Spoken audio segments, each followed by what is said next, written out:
Y veíamos cómo están llegando a su fin las jornadas de la Guerra Civil, vista desde el Jiloca, con esa serie de conferencias que pues van encauzadas y relacionadas todas con el campo bélico y que ha organizado el Centro de Estudios del Jiloca en colaboración con la SCD y el Ayuntamiento de Calamocha. Aunque la exposición la vamos a poder ver hasta este domingo, bien es cierto que esta tarde finaliza esa serie de conferencias y lo hace de la voz, de la mano, de las ilustraciones de Vicente Aupí, ya conocido aquí en esta casa en Calamocha TV, y por ello hemos querido llamarlo a nuestros estudios. Él gustosamente se ha acercado hasta aquí, hasta Calamocha, y ahora mismo estamos con él, momentos previos a esa conferencia que tendrá lugar esta tarde. Vicente Aupí, muchísimas gracias una vez más por acercarte hasta los estudios de Calamocha TV. Encantado, como siempre. Mencionábamos la Guerra Civil vista desde el Valle del Jiloca. Han sido varias conferencias relacionadas con este tema, que además está teniendo mucho éxito y seguro que la de esta tarde también lo tendrá. Pero nos vamos a centrar sobre todo, ¿verdad, Vicente?, en uno de los factores que yo creo que son fundamentales y claves a la hora de hacer un análisis bélico, como es el invierno, ¿no? ¿Cómo fue ese invierno de la batalla de Teruel? Así pequeñas pinceladas, ¿no?, podemos decir. Pues fue extraordinariamente crudo, con el factor añadido de que coincidió justamente el frío desde mediados de diciembre de 1937 hasta finales de febrero del 38, y coincidió milimétricamente con el desarrollo de la batalla de Teruel. Y no solo eso, sino que además le influyó directamente. Es decir, yo en el libro y en el estudio que hago cuento el impacto directo que tuvo tanto sobre la tropa y la población civil como sobre los propios hechos de la guerra. Es decir, podemos hablar de que el general Invierno, esta figura legendaria que nació en Rusia, en un caso único en la historia de España, influye en el desarrollo de la batalla, y en Teruel ocurre algo parecido a lo que sucedió en la invasión napoleónica de Rusia en 1812, o en la Segunda Guerra Mundial, cuando Hitler invadió Rusia, que el general Invierno influye directamente en la guerra, aunque en el caso de España, al tratarse de una guerra civil, los dos bandos son los que se ven afectados, ¿no? Efectivamente. Por ese general Invierno. Y además mencionabas, y ahora nos metemos de lleno con ello, es ese libro, novena obra, que pasa por tus manos, escribiendo tus palabras, tus líneas, y que además mencionabas general Invierno, que está muy relacionado con ese intento de invasión a Rusia por parte de Napoleón, después por Hitler, separados por un siglo de tiempo, un poquito más. Y luego también la batalla de Teruel son las dos partes que dan nombre a esta novena obra que Vicente Aupí, ¿no?, ha querido regalar a todos sus seguidores y sus lectores. Hablando del general Invierno y hablando de la batalla de Teruel, ¿podríamos encontrar semejanzas entre uno y otro? Sí, como digo, es un caso único en la historia de España porque, salvo algunas muy antiguas, no encuentras en la historia reciente un paralelismo o un caso en el que haya esa influencia de que el frío, la nieve, los temporales de frío y nieve influyan de una manera que afectan a los propios hechos de la guerra. Además de que, como cuento en el libro, más de 15.000 soldados de los dos ejércitos se vieron afectados por las congelaciones. No quiero decir que todos murieran. Los que sobrevivieron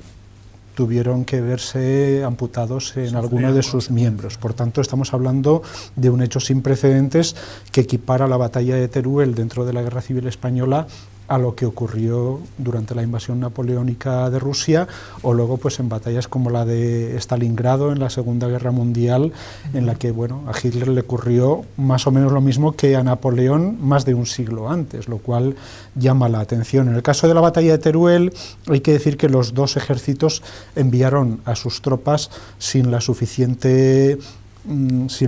equipo como para hacer frente a algo así. Seguramente porque no esperaban un invierno tan crudo, porque realmente el invierno 37-38 estamos hablando no del más frío del siglo XX, pero sí de uno de los que está en el grupo de cabeza, con el añadido de que influyó de tal manera porque la persistencia del frío fue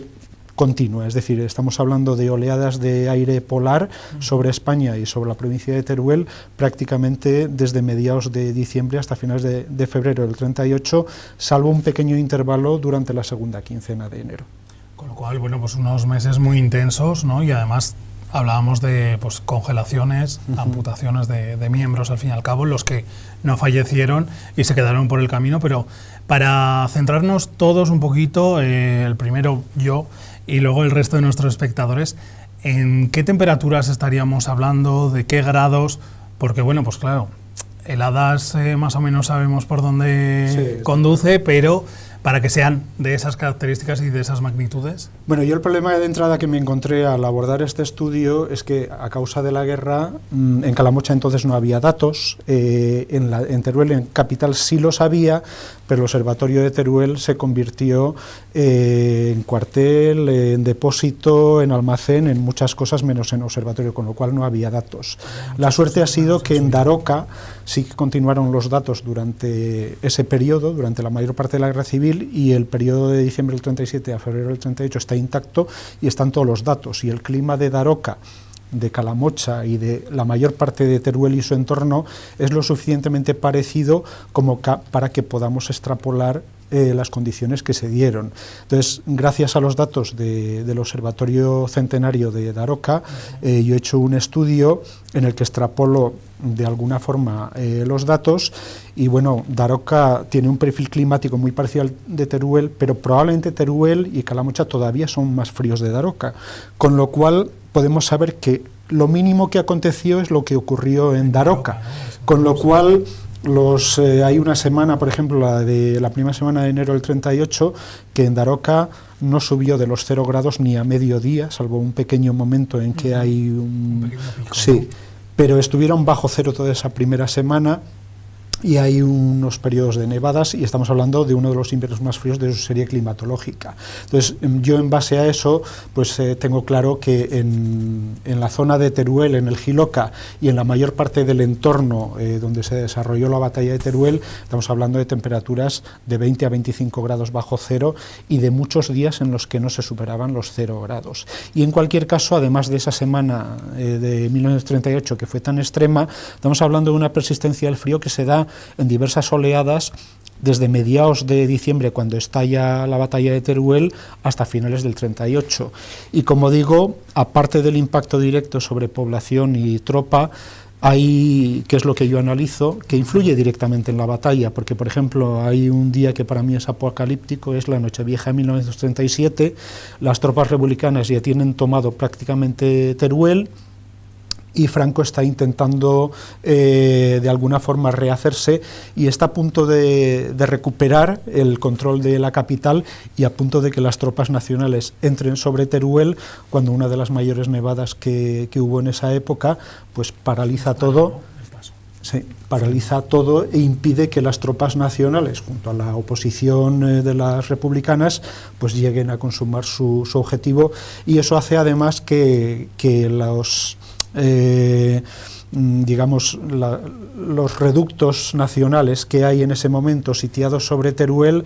pues no logren la ayuda que necesitaban, y se vean abocados a una semana trágica en la que no tienen ni agua ni alimentos, y las tropas de auxilio no pueden llegar hasta ellos. Eso es lo que obliga a Domingo Rey de Arcuz, el coronel de la plaza en aquella época, a capitular, y a que los republicanos pues consigan el control sobre exactamente. Sin embargo,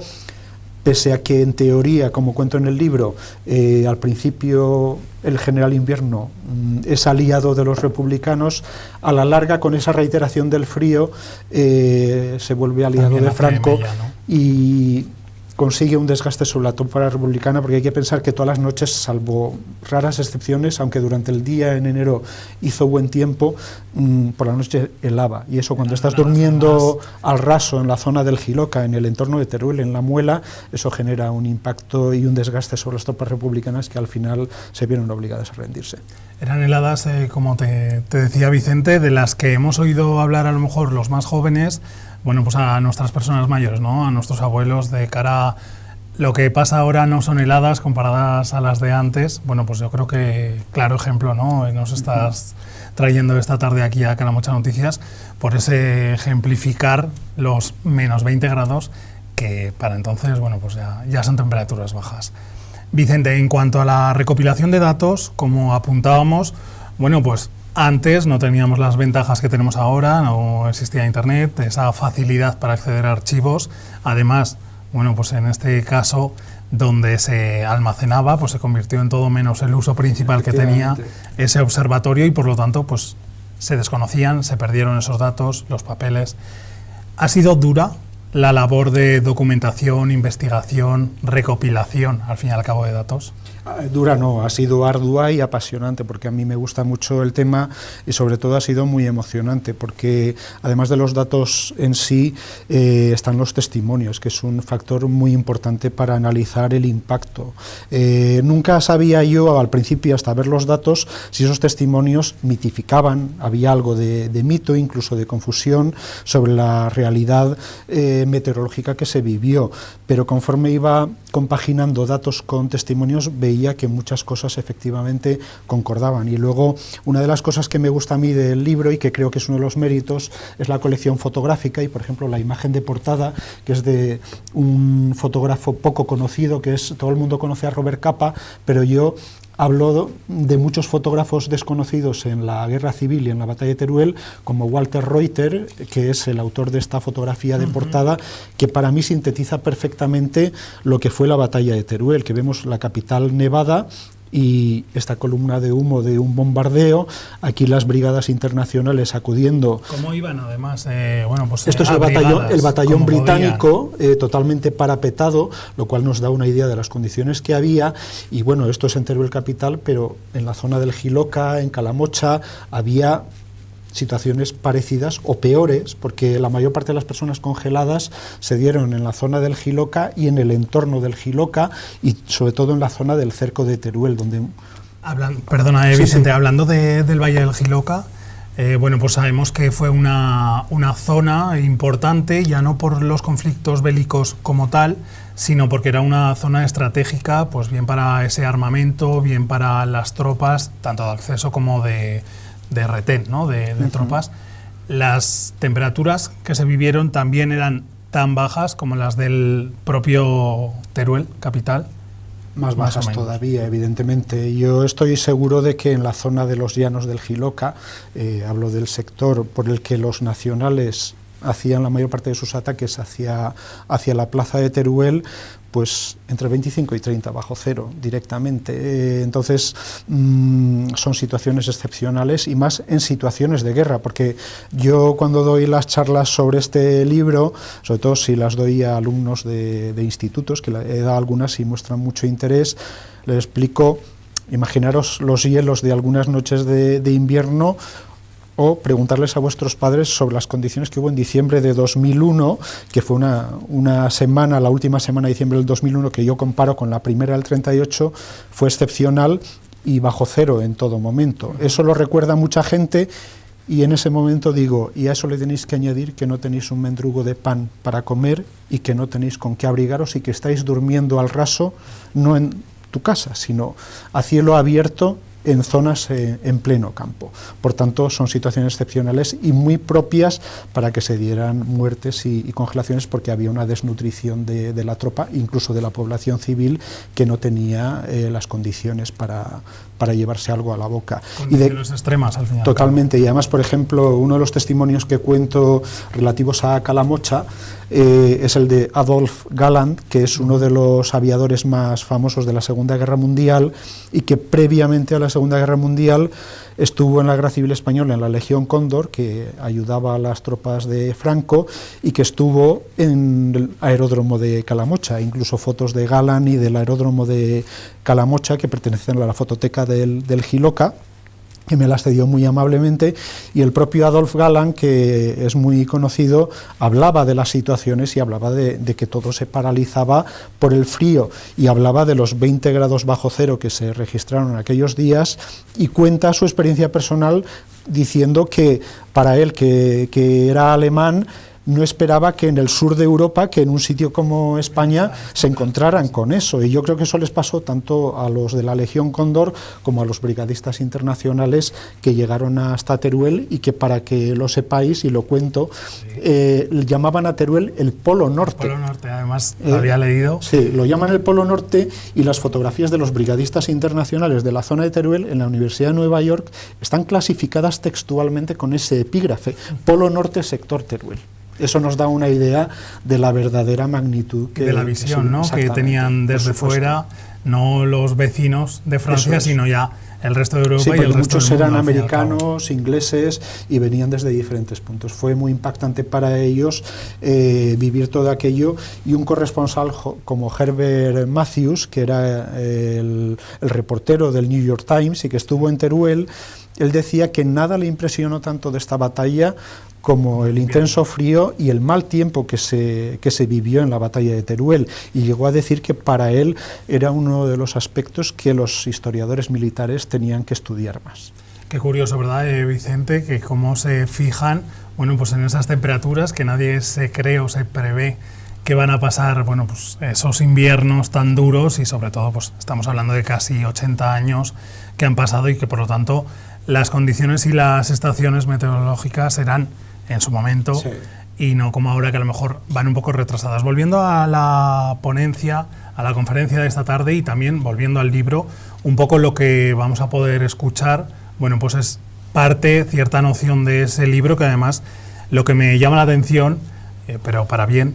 es esa combinación tanto, bueno, pues de datos, los que también has tenido que dedicar su tiempo para analizarlos, interpretarlos.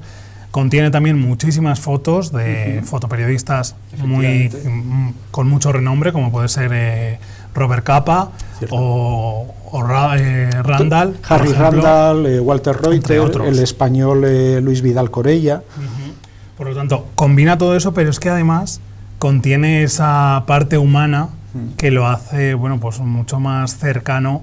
que al fin y al cabo estamos tratando, pues, de una guerra, de un acontecimiento bélico que acabó, pues, con miles de vidas. Entonces, efectivamente, ¿cómo ha sido también el poder reflejar, el poder plasmar y sobre todo escuchar esas anécdotas, esas historias que supongo que la gente, pues, de Teruel y del Valle del Jiloca te han ido contando? El problema que nos encontramos ahora, los que trabajamos en tema de guerra civil, es que lamentablemente quienes vivieron directamente la batalla, es decir, que tenía la edad suficiente como para estar en el frente, la mayoría, la inmensa mayoría ya han fallecido. Quedan muchos civiles que la vivieron de niños y que te cuentan testimonios, y luego afortunadamente quedan testimonios escritos que de los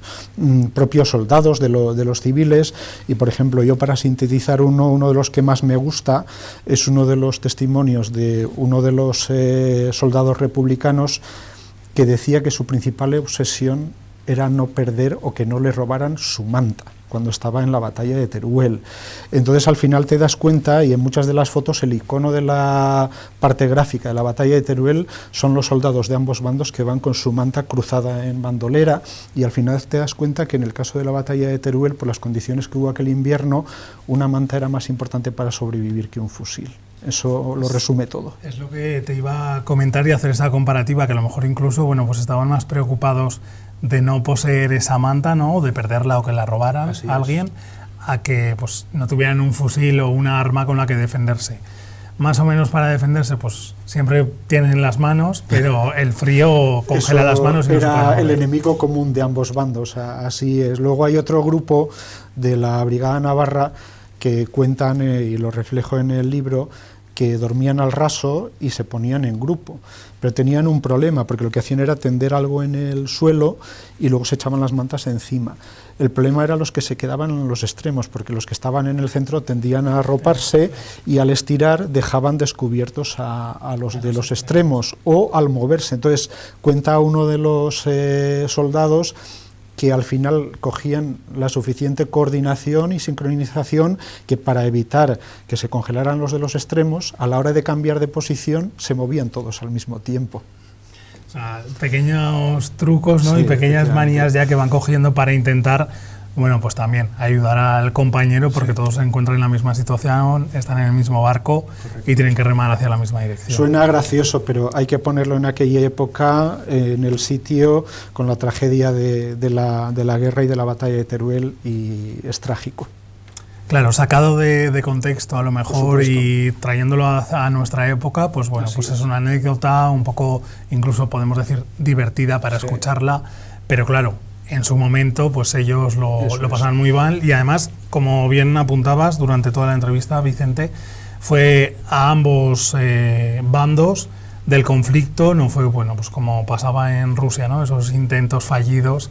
o que tampoco quisieron pues, que se conocieran mucho, porque al final pues acababan un grupito muy pequeño de todos los que iban. Vicente, en comparación de esos inviernos a los de ahora, ¿qué nos puedes decir? ¿Cómo nos encontramos actualmente? Porque bueno, pues mencionábamos antes esas bajas temperaturas pasadas, ahora no se sabe, tan pronto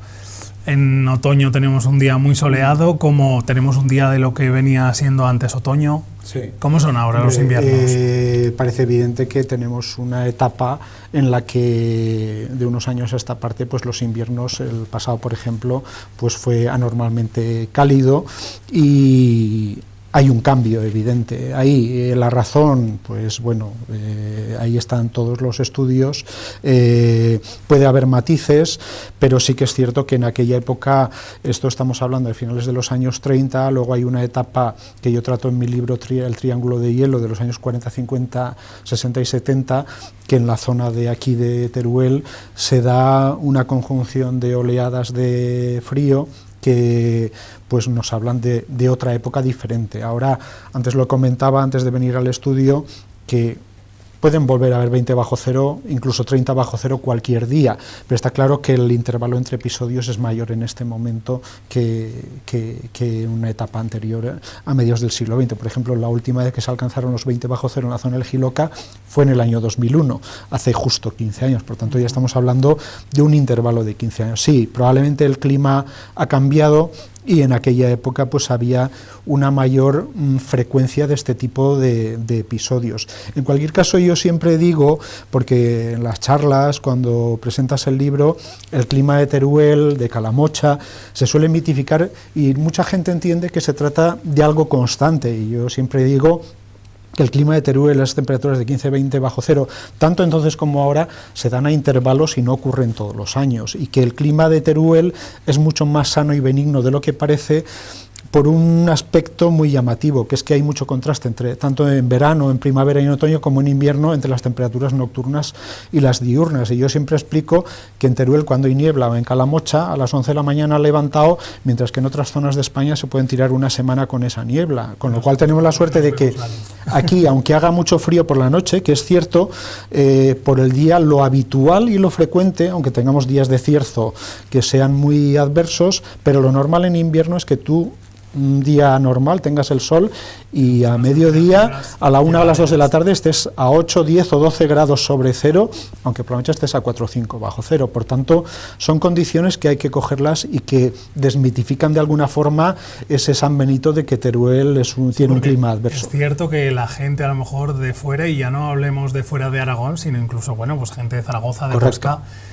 siempre relacionan con qué frío hace en Teruel. Sí, sí. Pero claro, es que tampoco es cierto del todo. O sea, sí, los inviernos son un poco fríos, o como decimos por aquí, frescos, sí, pero en verano también tenemos, bueno, pues esos contrastes que también disfrutamos del verano y del sol. El verano turolense por la noche es la envidia de la España mediterránea y de muchas otras zonas que no pueden permitirse dormir con una manta. Vicente, para ir concluyendo, tanto en las conferencias que estás, bueno, pues llevando a lo largo de la geografía turolense, pero también parte de Aragón, desde el 2015, que fue cuando lanzaste el libro, como el contenido que tenemos en esta publicación, qué es lo que vamos a encontrar, qué es lo que nos cuentas, y sobre todo cómo se capta la atención, bueno, pues de un público que puede ser muy variado, desde gente joven, que a lo mejor pues estén interesados o incluso tengan que ir para hacer trabajos de instituto, a gente más mayor que le pilla mucho más cerca de esta época. Bueno, yo creo que la parte gráfica para mí siempre ha sido fundamental, quizá porque he ejercido el periodismo 30 años o porque la fotografía es una de mis pasiones y la ejerzo, pero yo creo que nada retrata mejor la Guerra Civil Española ni la batalla de Teruel, además de los datos y en este caso del análisis del impacto meteorológico, las propias imágenes del libro. Y como he dicho antes, pues bueno, intento que haya una sucesión de fotografías de diferentes fuentes. Creo, de la que más contento estoy, sin ninguna duda, es de las fotos de la Brigada Internacional que estuvo durante la batalla de Teruel y que vino, pues son fotos como estas, o esta de Argente, por ejemplo, o esta por ejemplo, estas en Fuentes Calientes, pero todas estas fotografías pertenecen a una colección muy importante que está en la Universidad de Nueva York, donde fui a presentar el libro, es decir, una de mis conferencias sobre este libro fue en la Universidad de Nueva York, precisamente gracias a que parte de la colección fotográfica pertenece a la Universidad de Nueva York. Lo que hicieron los brigadistas internacionales es reunir una colección muy importante y toda esa colección que pertenece a la Brigada Lincoln luego se depositó en la Universidad de Nueva York y quiero que sepa la gente que nos ve y nos escucha que en la Universidad de Nueva York, en el archivo de la Brigada Lincoln, hay miles de fotografías extraordinarias de la Guerra Civil Española, de las cuales centenares pertenecen a Teruel y provincia. Estamos hablando de un documento histórico extraordinario y que está perfectamente custodiado, con el añadido y el aliciente de que toda esta gente, no os podéis hacer una idea del interés que hay por la Guerra Civil y por la batalla de Teruel, hasta el punto de que los descendientes de quienes vinieron a combatir en Teruel, hijos y nietos de brigadistas internacionales, tiene tal vínculo emocional con esta historia que viene a visitar Teruel, visita Teruel, los lugares de la batalla, y luego se va también a la zona de la batalla del Ebro e intenta recorrer los puntos donde están hechas estas fotografías, que es donde combatieron y muchas veces perdieron la vida sus abuelos y sus padres. Bueno, pues sin duda muy importante y además característico de esta batalla de Teruel, que sin duda recomendamos a todos también que se acerquen a las diferentes conferencias y ponencias que vas